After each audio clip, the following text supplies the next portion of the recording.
Did you watch the match last night? Are you serious? I was on the edge of my seat the entire second half.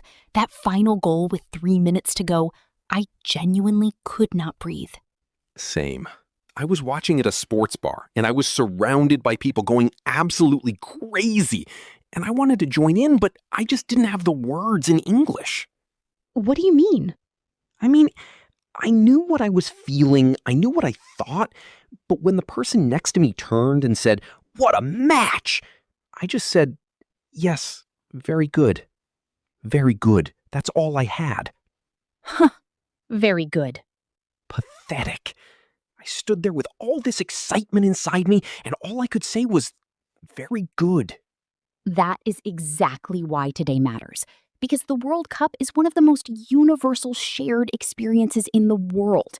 And most of that conversation, online, in bars, at work, between strangers in the street, happens in English. And if you don't have the words, you are on the outside of that conversation. Which is where today's episode comes in. Welcome to Boundless English, everyone. I'm Jade. And I'm Alex. And today we are giving you 6 powerful phrases to talk about the World Cup and football in general in natural, confident English. Not very good. Real English. Whether you love football or love the atmosphere, these phrases work for every conversation. Let's go. Phrase number 1. The first thing anyone asks you during the World Cup. Which team are you rooting for? Rooting for. What does that mean exactly? Root for means to support, to want a team to win. It is casual, enthusiastic, and very natural. When someone asks, "Who are you rooting for?" they are asking who you want to win. And you answer, "I'm rooting for Brazil." Simple, energetic, real. Not my favorite team is. Just, I'm rooting for. Much more conversational. Let's hear the difference. My favorite team is Brazil sounds like a fact from a questionnaire. I'm rooting for Brazil this year sounds like something a real person says in a real conversation. And you can add your reason. I'm rooting for Brazil. The way they play is just beautiful to watch. Or, I'm rooting for the underdog, honestly. I always love when a smaller team surprises everyone. The underdog. That means the team nobody expects to win. The weaker team.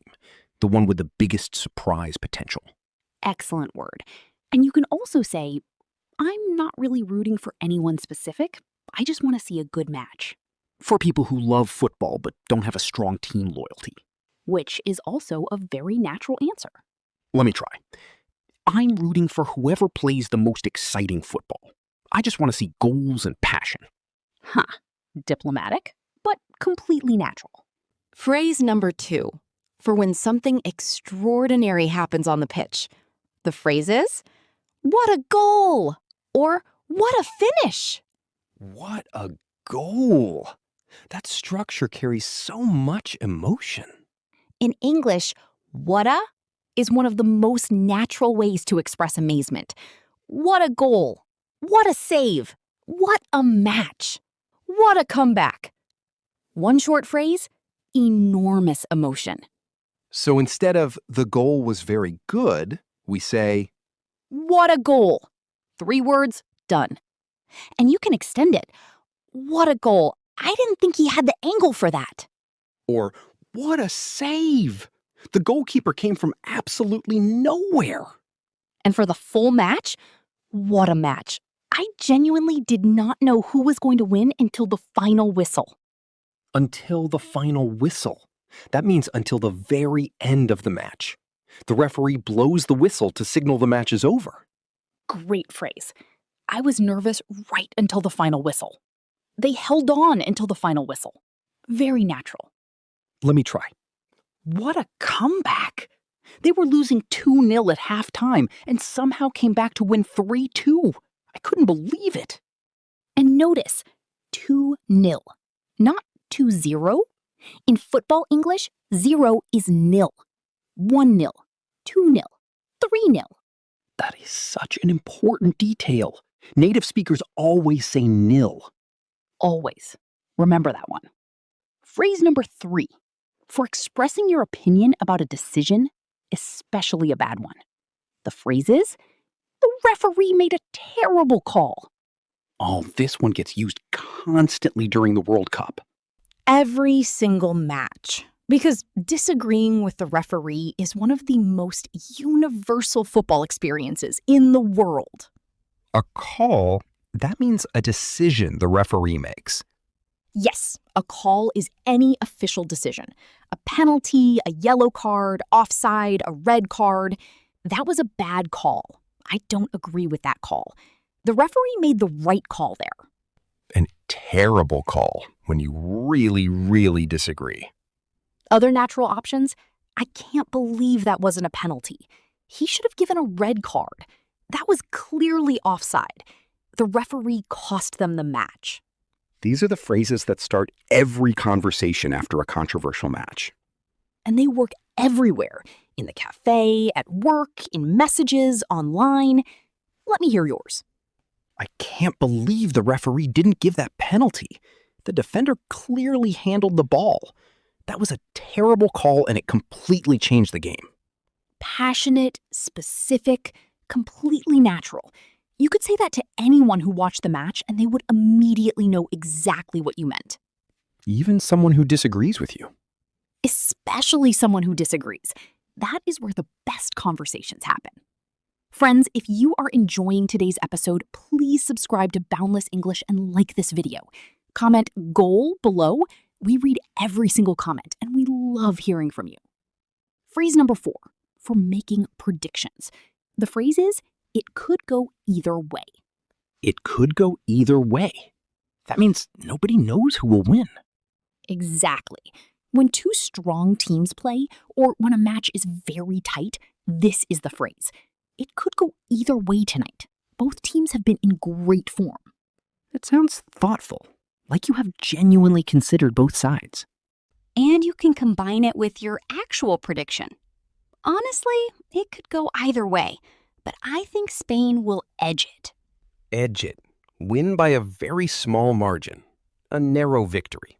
Perfect football vocabulary. Edge it, sneak a win, win by the narrowest margin, all mean the same thing. And when you are very confident the opposite way? I don't think it's going to be close. Germany should win this comfortably. Or they should win convincingly. Win convincingly. Win clearly. No doubt about which team was better. Let me try. Tonight's match is going to be fascinating. On paper, it could go either way, but I think Brazil will edge it. Their attack has been incredible this tournament. On paper. Based on the statistics and rankings. But football is not played on paper.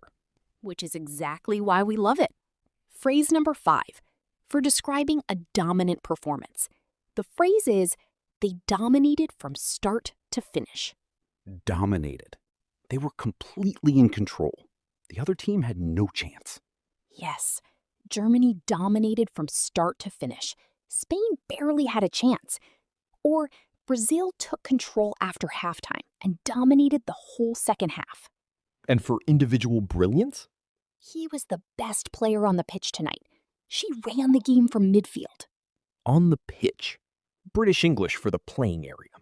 American English uses on the field. Both are understood everywhere. And specific position vocabulary? Their defense was solid all night. The midfield controlled everything. Their striker was clinical. Clinical. Precise. Efficient. A clinical finish means the player scored with total precision.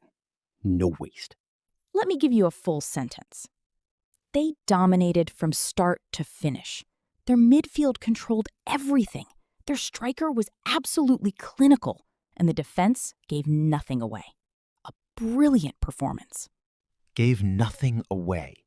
The defense made no mistakes, let nothing through. Great phrase. Now yours. Brazil dominated the second half completely. Their attack was relentless, the midfield was outstanding, and their goalkeeper never had anything to do. They won convincingly, and honestly, it could have been more. Could have been more.